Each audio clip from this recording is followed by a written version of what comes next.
Welcome back to Absolutely Marvel and DC. My name is Benny, that is Sal, and that is Dylan. And we get together on a regular basis to talk about your favorite superhero movies and TV shows. From looking at Easter eggs, to talking about the trailers, to reviewing the individual episodes, we try to do as much of it here as we can on a nearly daily basis. So join the Absolute family today if you end up enjoying our content by liking, subscribing, and hitting that notification bell. Today, we're with the success of The Batman. I don't know if you guys are aware of this, but it's a success. Oh, good. That little movie really deserved it. That little indie flick from the Sundance. Yeah. Of course. Everyone I know loves it. I know that's what we're talking about today, but like that's unprecedented for me. Anyone I know personally likes it. The Twitterverse, like occasionally I see somebody who's like, that movie was stupid. And I'm like... Across the board, people have seemingly voted Christian Bale's movies better so far. Yeah. But I disagree.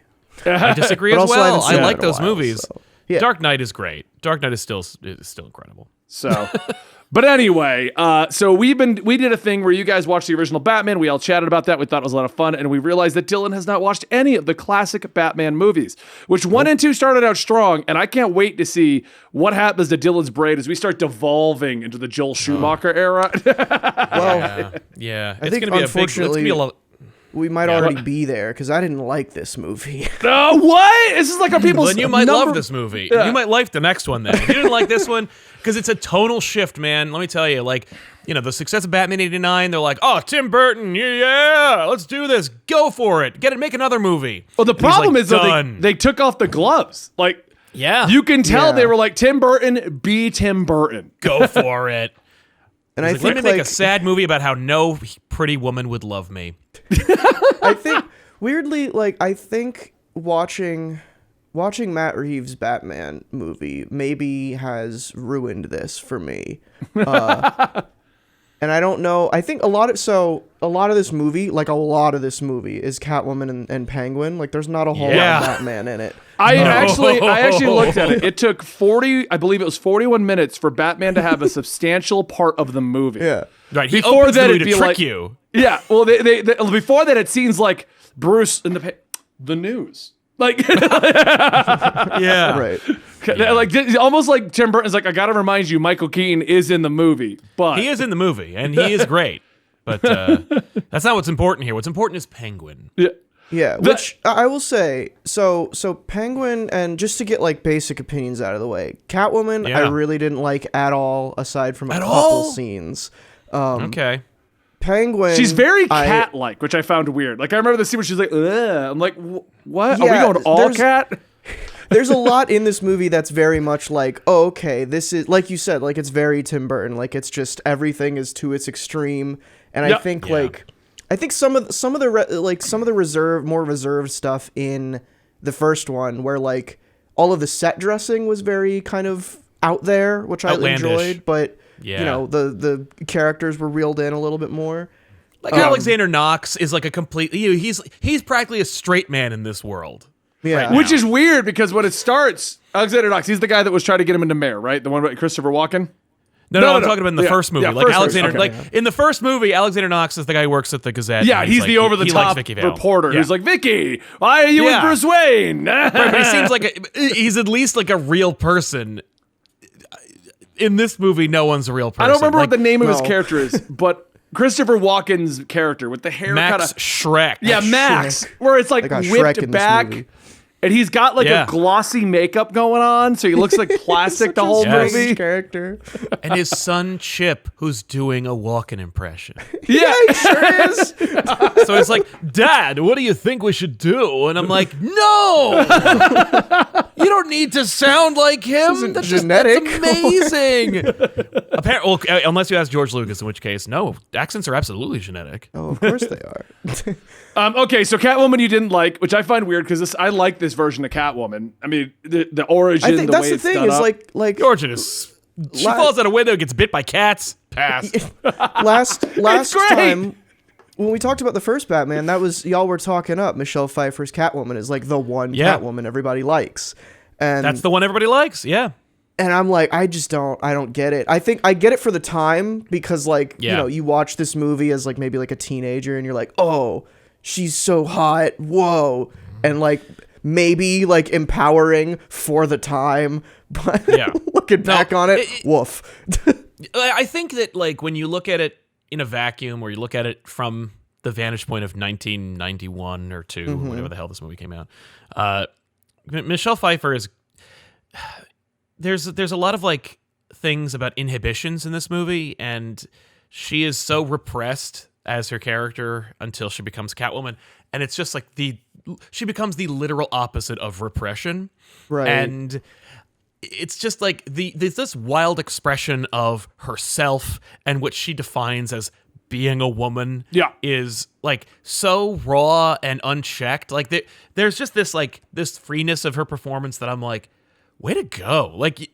You just get, it's like when Nicolas Cage just like covers himself in ink and screams his head off, and you're like, this is ridiculous, but like that's kind of awesome. And with this, she's just going for it. Like and then there's acting. Like there's real acting in this movie later, but just when she's Catwoman, she's just like, this is how I always want to be. And I'm like, what? That's kind of cool. It's funny with the way that Catwoman and Penguin both do their acting, because it's so over the top. Batman feels like the straight man for half of the movie. He sure is. Right. He completely is. No, Batman is the straight man. He's the one who's looking around his world like, I love that. Yeah, Batman's like, these guys are crazy. And I'm like, I bought a clown, and now it's a cat. And a really fat, short guy. What the hell? Yeah. Now it's a penguin. I'm a bird. Oh, okay, sure. But I think the big problem that I had with because especially after watching Zoe Kravitz's Catwoman, which is such like a consistent like portrayal and character, and like that's Catwoman to me. Like for whenever I read Catwoman in the comics and she's like this Michelle Pfeiffer version, she always kind of feels like a non-character. Like she's just kind of there to make like Batman horny, which I don't think that adds anything. Well, and even in the 90s, like when they were trying to like ape off that, like Purple Catwoman. Oh yeah. She never turned Batman on. Like I remember her always appearing in the books and Batman being like, "Oh God, Catwoman's here." This and I'm lady like, again. Really? Can we talk about that real quick? Because I love that they treated Michael Keaton's Batman with Catwoman like he's a 16-year-old kid that he just saw a girl for the first time. Me so oh my much. God! That's so great though, because they're both nuts, and it's just like he's like, finally, like I didn't work with Vicky because she wanted like a 401k and retire because she likes my big house and wanted my money and stuff. Pass. No, I want somebody who's nuts, just completely insane. That scene of them on the couch, man, you gotta admit that's some dope stuff. Where he's like, "Yeah, it didn't work out," and she's like, because there's that moment. Yeah, no, it's so great when they're on the couch and they're talking to each other, and she's just, he says Vicky, and she's like, "Vicky, you dated a girl named Vicky? Lame." And I'm like, wow, way to pay homage to that. Nice. That's why I said I like parts of this Catwoman, but the thing that always, no pun intended, like claws at the back of my mind every time is her before she became Catwoman, which is just completely the opposite. And like it's similar to if you get kicked out a window, you become Catwoman when a cat bites your finger. Your personality changes completely. Well, that's like what she really wants to be. It's like it's like masks, like the Selena Kyle persona is fake. Usually when you have like a mask off moment like that, it's like, oh, this is who this person really is. There's like cracks in the mask, like you can kind of see, and for that, like there was nothing there. Like this portrayal of Catwoman is like eerily similar to Cheetah in Wonder Woman 84 to me, which I hated for very similar reasons. Well, you know why? Because Warner Brothers made it. And like Selena Kyle in this movie is nerd. Mm-hmm. Like, oh yeah. If you want to get into the nitty gritty, you can be like, oh well, Selena Kyle is like what she thinks the world wants her to see, and then Catwoman is who she thinks she really is. But when she's with Bruce, she's like that perfect marriage of both versions of herself, and that's when she can really be herself. It's the only time I actually buy anything she says. Right. Like, is when she's with Bruce. And it's like, oh, that's kind of cool. But also, if you only look at like those scenes of her as Selena Kyle before Catwoman, she is Warner Brothers nerd. And like Warner Brothers has like a really weird approach to how they make movies and use stock characters. And when they approach movies they think are bullshit. Like when they're making it, they're like, oh, it's a Tim Burton movie and it's a Batman movie, which means it's a toy commercial. And it is an opportunity for us to showcase how much money we have and are spending on our like big set pieces. Like people really applauded us for our cars and our costumes and our makeup effects. And it's like, Yeah, but those are just things you use to tell a story. And they're like, yeah, no, but like, and they've never stopped. Like Warner Brothers always, every time they go to New York Comic Con, they're like, look at the costumes we brought from the movies. Oh, yeah. Well, I mean, we all went to the DC lot. They're like, here's the lot with the costumes, and here's the room with the cars. And yeah, and I'm like, yeah, that's cool, but like, what's Batman gonna act like? And they're like, what? He's James Bond. He's a movie star.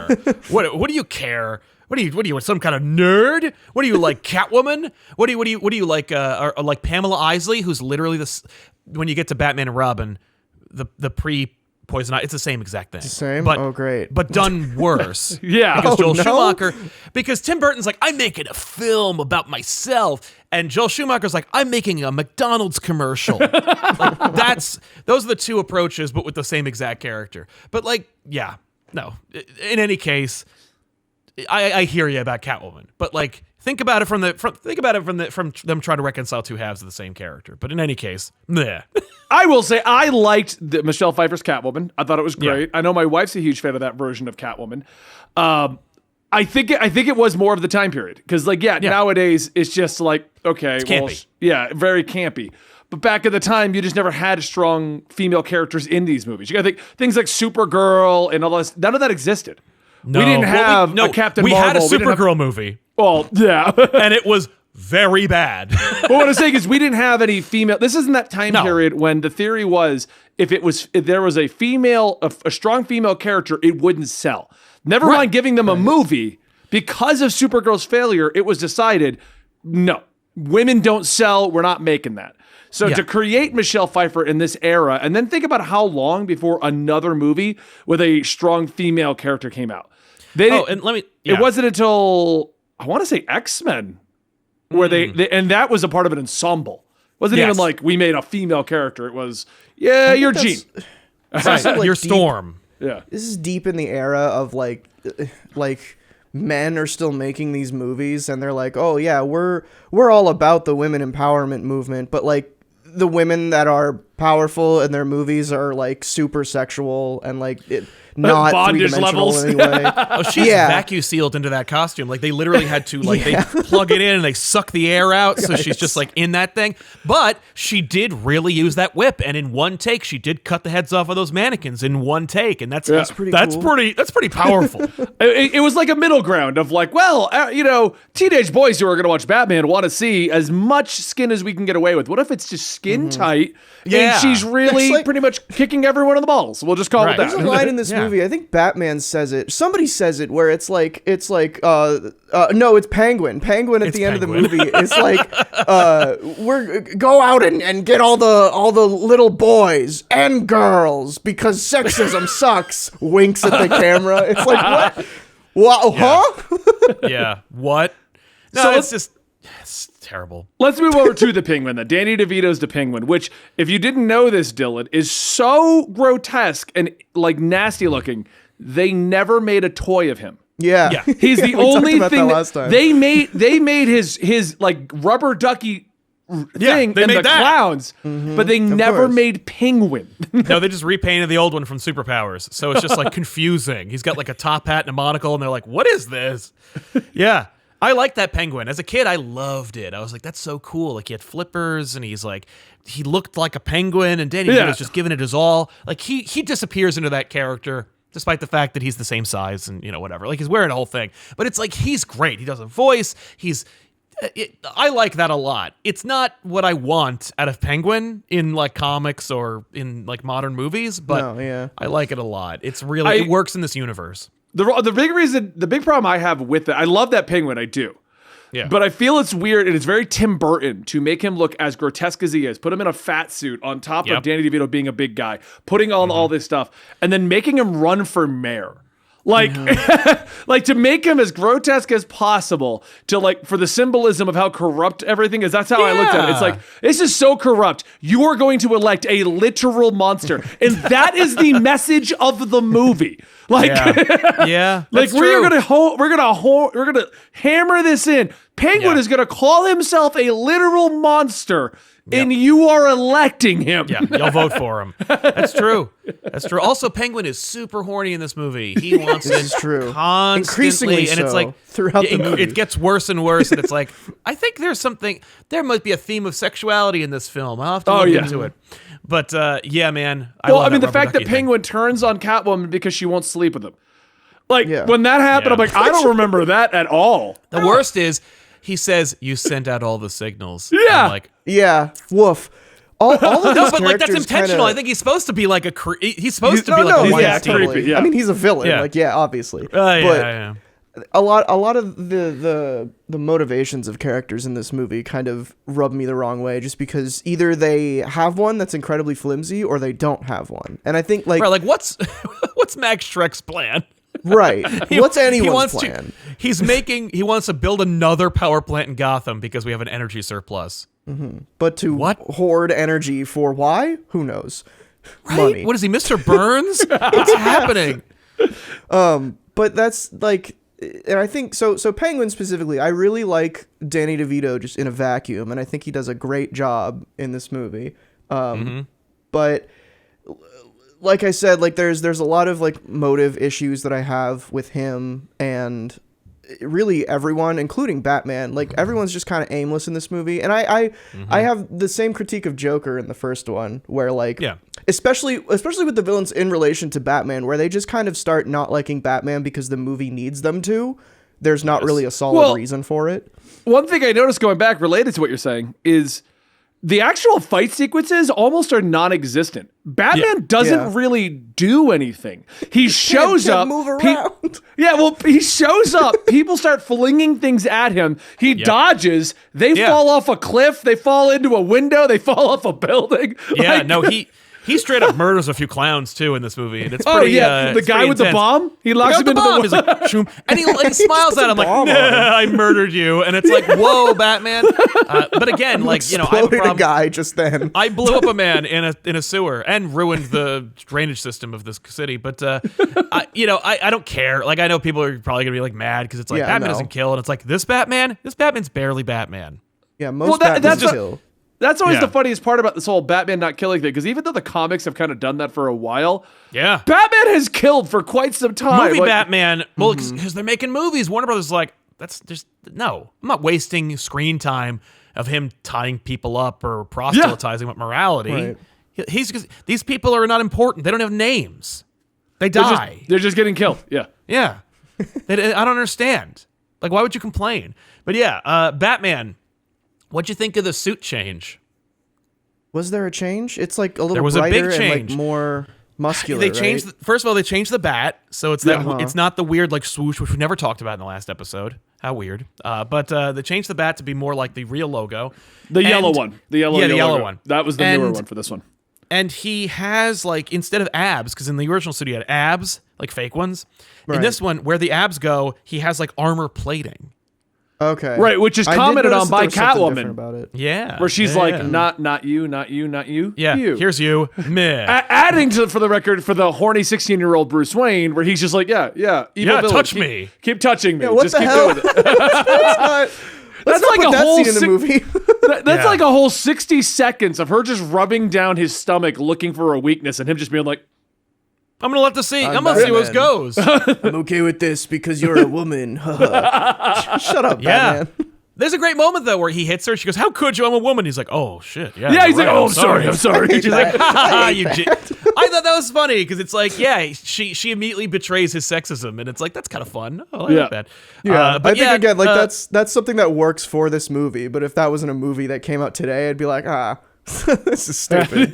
You'd have to play it different. It'd have to be something else. Yeah, totally. But yeah, those are the main characters of the movie. I mean, that's literally all the characters. Max. There's nobody Penguin, else. Catwoman. I love how, speaking more about the Batman suit changes, he has an entire closet of them, and they're all identical. He did not, at one point with any of them, decide to give himself more movement in the neck.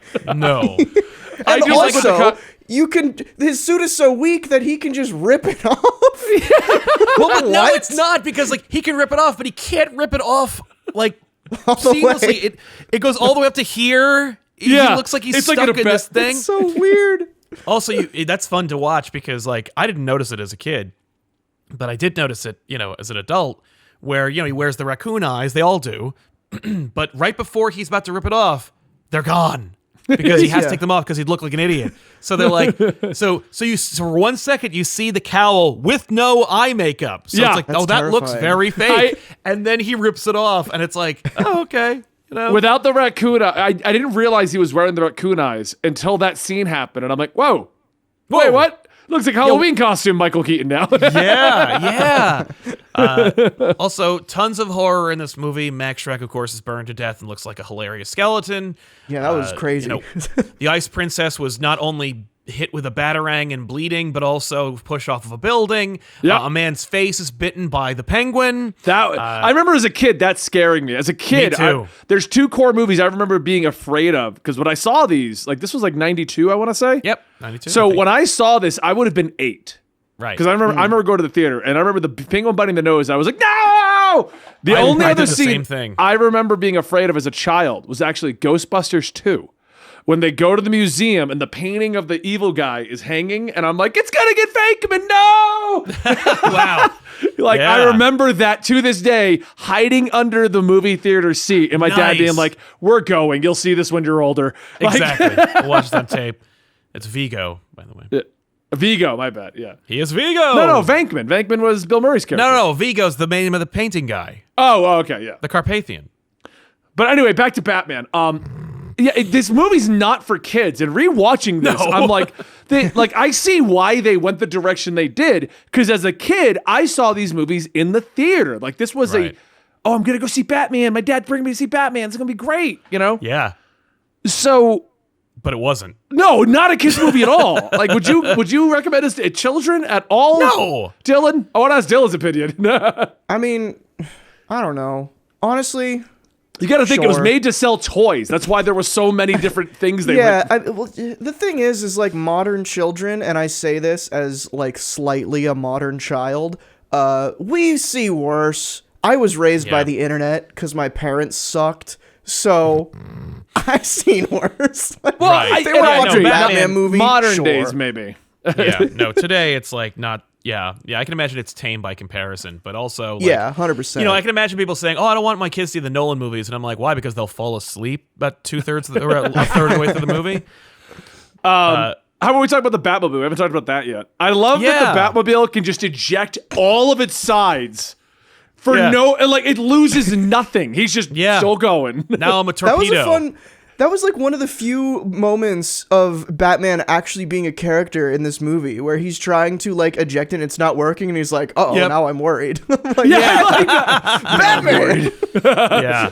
That was fun, except for when it cuts to Penguin and he's built a tiny like child ride miniature Batmobile that he uses to literally control the car. Who does that? Who made that? Where built it? Yeah.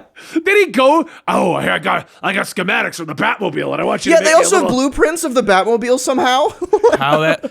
What do they do? They kidnap Lucius Fox? Like, how do they get that? I love the armor on that car. By the way, as a kid, it blew my mind. Now I'm like, oh, it's just animation. Yeah, that's fun.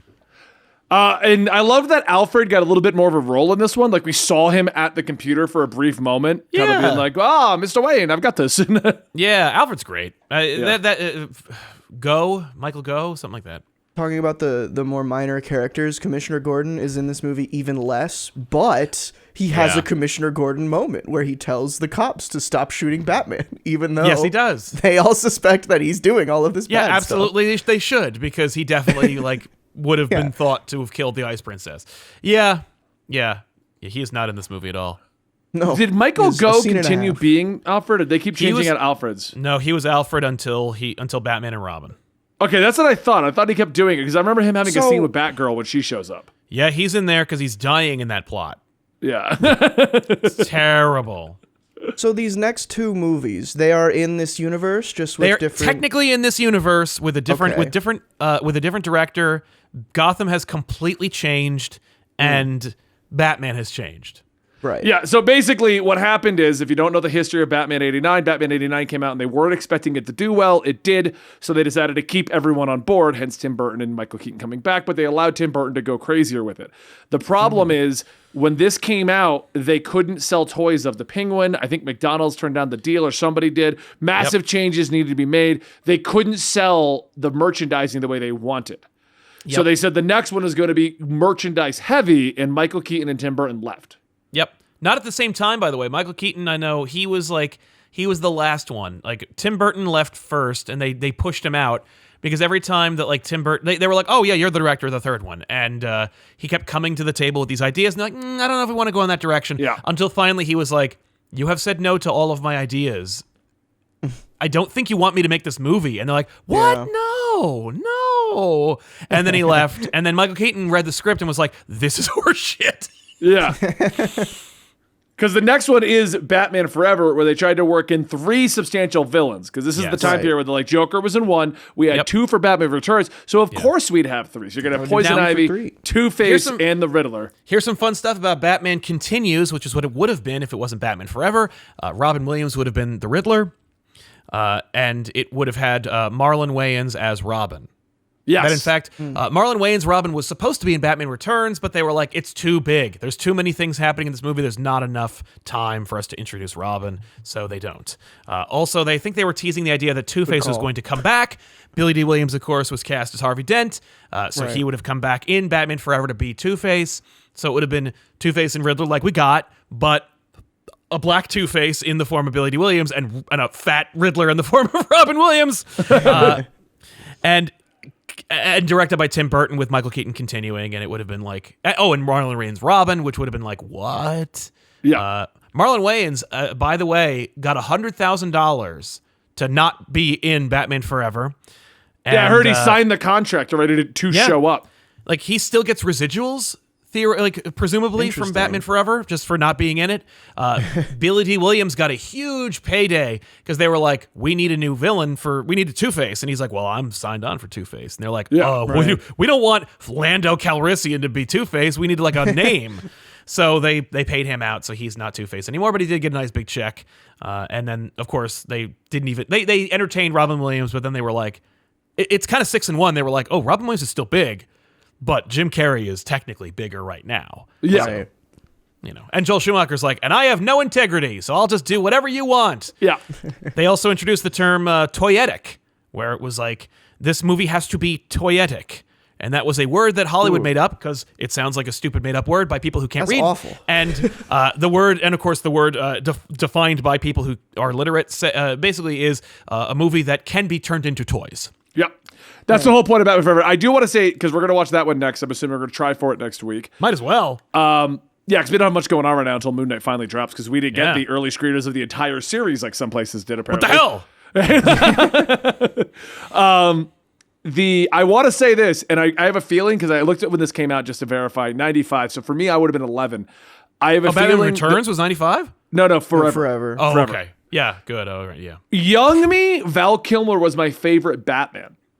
And I have a feeling it's more because I would have been 11, 12 at that age and would have been like, oh, I know more of what's happening, as opposed to like Batman Returns, where I'm like, yeah Batman! Right. You know what I mean? Like, I can tell you with full honesty, I saw Batman Forever in the theaters, and I hated it. Did you? I remember loving Batman Forever, and I remember me and my brother like getting excited about Val Kilmer Batman. We loved Chris O'Donnell's Robin, getting all hyped about it. But I think I was in the target bracket for that. You know what I mean? Like, no, I was just like, this is so we were buying stupid. the toys. You're like, yeah, Batman, woo!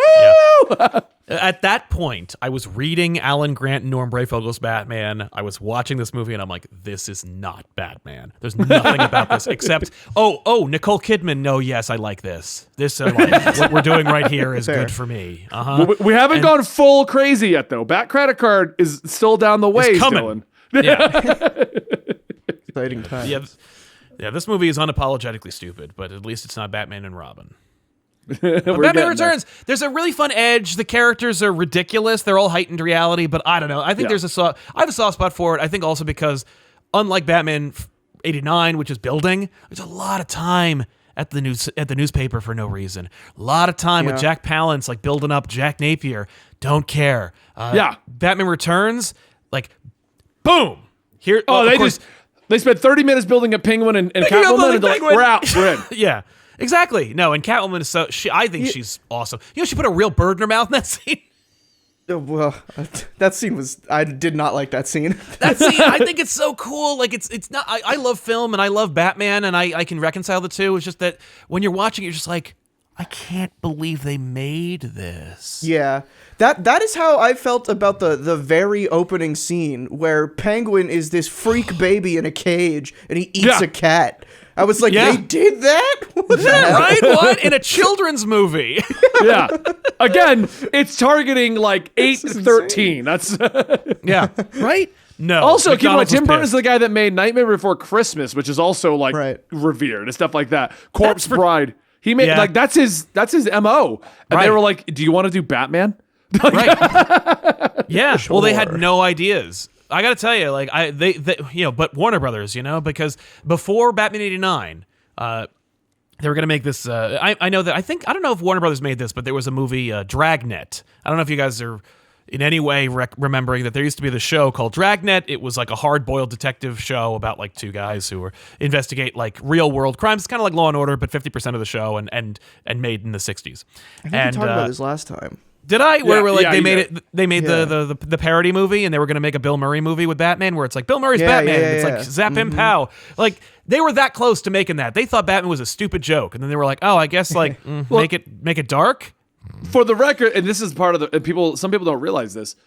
Batman 66, while revered as this big thing, when it ended, almost killed Batman. Because if you know about it, WB considered Batman a joke at that point. Yeah. DC considered him a joke. And they were like, we can't fix this. Batman's a joke, and we've got a whole TV show where we made him a joke.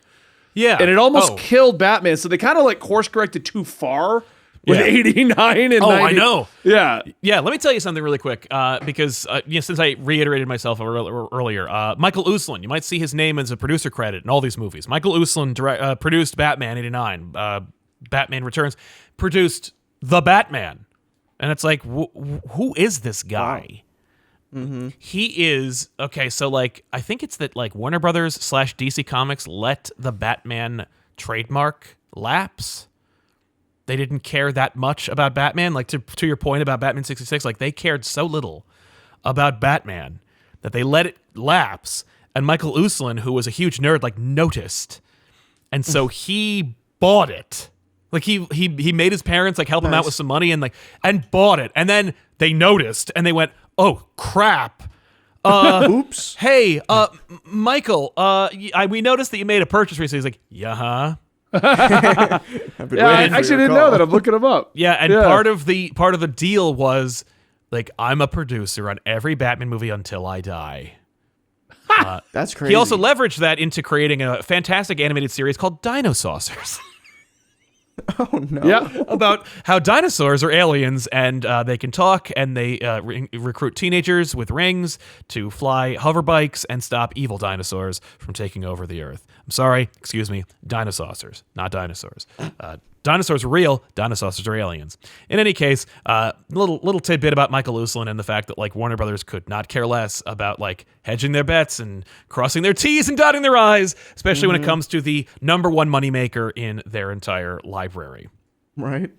But yeah, that got him into the film industry because he also did Where in the World is Carmen Sandiego, but it's mostly Batman related stuff. It's mostly Batman, and by the way, he doesn't have to lift a finger. Like his name is up there. It's like number one. Like it's two producers, and he's the second one. And it's like, wow, what did you do? Effing nothing. Nothing. Didn't even show up. Also, if you ever watch any Batman movie and you see a really old guy, it's like in Dark Knight when Joker goes to get that guy who reminds him of his father. Yeah, that's a senator, or at least he used to be. And there was like the senator who loves Batman and used his government contacts to get into Batman movies. That's it. That shouldn't be allowed. So I got a source here just to clarify before we end today's episode. Yeah. Lifelong comic book fan had the vision to buy the rights to Batman back in 1979. And that's what he did. He bought it. And so they let it lapse. They were like, "Oh, it's available, purchased." Yeah. I think he even called them and to let them know, and they were like, "Nah." And he's like, purchased. I mean, it all comes down to how bad the name of the 66 show when it ended did to Batman. Right? It was a fan favorite, but they were like, he's a joke now. Yeah, he's a never straight mind up joke. The fact it's the old school thing of like Marvel having the same issue with Iron Man when they were like Iron Man was just thought to be a robot. Like people thought he was a robot. Yeah, DC was like, Batman's a campy joke. We can't do anything with him now. Yeah, and that was how they looked at it. So yeah, and now you got the Batman, $500 million in 2 weeks. Yep. Hell yeah. So, all right. Well, we are absolutely Marvel and DC. We're going to be coming up with a trailer review very soon, and we're probably going to be getting back to reviewing The Flash. So make sure you stick around to the channel. Keep an eye on what's going on over here. And next week we'll be talking about Batman Forever. I can't wait to see what Dilla thinks about the McDonald's ones. Oh God, I'm excited. Yeah. Are you though? We'll see.